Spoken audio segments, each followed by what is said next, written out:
Well, hello there. Tony Howard here with Astrology University, and we are finally here at the Saturn-Pluto conjunction today that we've been talking about for about a year. We had a summit last year with Astrology University that you can still listen to. Head over to astrologyuniversity.com and click on Summit to get the details for that. If you missed it, but we've been talking about this for months now, and here we are.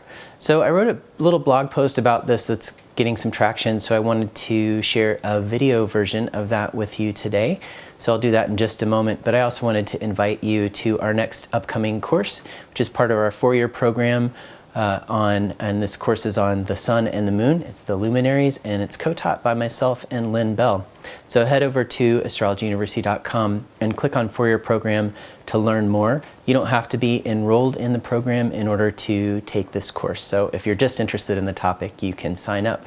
But with that, let's get into this blog post and talk a little bit more about Saturn and Pluto and this conjunction, which we're at the peak of right now.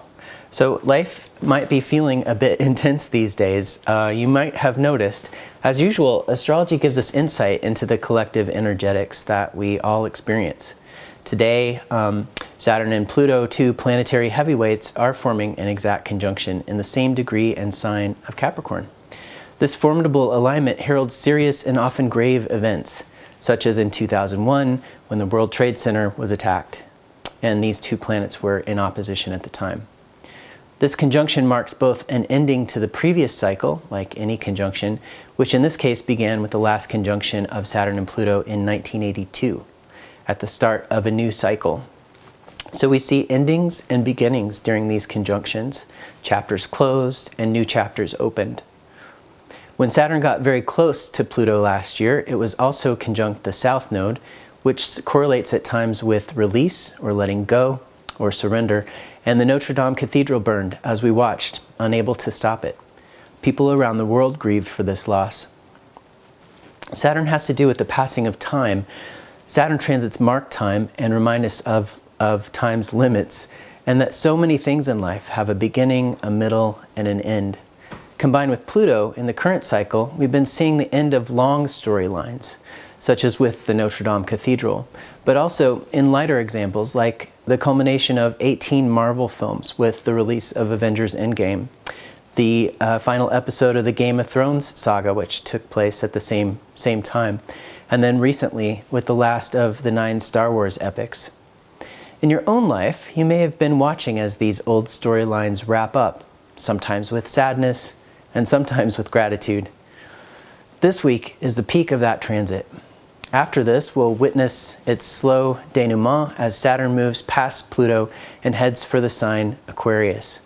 Some of you will be happy to hear this news that Saturn is also marking time for us with the end of this particular brand of intensity, the style of which we won't again witness in our lifetime.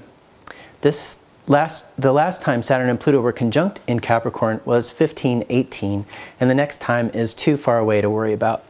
So take a deep breath and know that you can get through this. The intensity and complexity might feel like too much to bear, but this is a cycle like any other, and it will shift and change. By the end of this year, Saturn will enter Aquarius with Jupiter by its side, ushering in a whole new era. In the meantime, we do have serious business to contend with. In the world, the impeachment proceedings, symbolic of Saturn and Pluto and Capricorn pushing for accountability, have just been overshadowed by war games instigated by a man who shouldn't even be in charge. Dark times indeed, fitting for this transit. But these events also call us to find our own moral compass inside, to take account of our own actions and deeds, to take personal responsibility, and in some cases, to pay for mistakes made, whether we want to or not. On the flip side, those of us experiencing this transit maybe through harmonious aspects to our own chart, might be experiencing a time of just reward or recognition for hours of hard work. Or we might be feeling the unprecedented, intense pressure of this aspect in the form of a relentless drive to build our own empire, to achieve our goals, or to reach some pinnacle of success. In other words, you might be feeling completely exhausted, even if you're pursuing your greatest dreams. I'm here to tell you, you can get through this. We can all get through. One of Saturn's great tricks is to convince us that we couldn't possibly handle any more hardship, adversity, or pressure. But then we do. We are incredibly resilient creatures.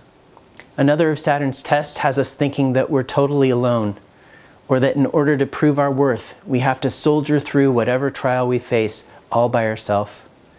But the fact is that none of us is ever truly alone. And help is always there if we'll just ask for it. If you're feeling alone and you're blocked about asking for help, do whatever it takes right now to push through that block and just reach out. Even a little help can make all the difference on those days when we're feeling at our wits' end. So wherever you are in this process, dig deep. This is the home stretch. You can do this. I'm rooting for you, and I'm right here with you. Well, thanks for listening today, and I hope to see some of you at Astrology University sometime soon. And until then, take good care.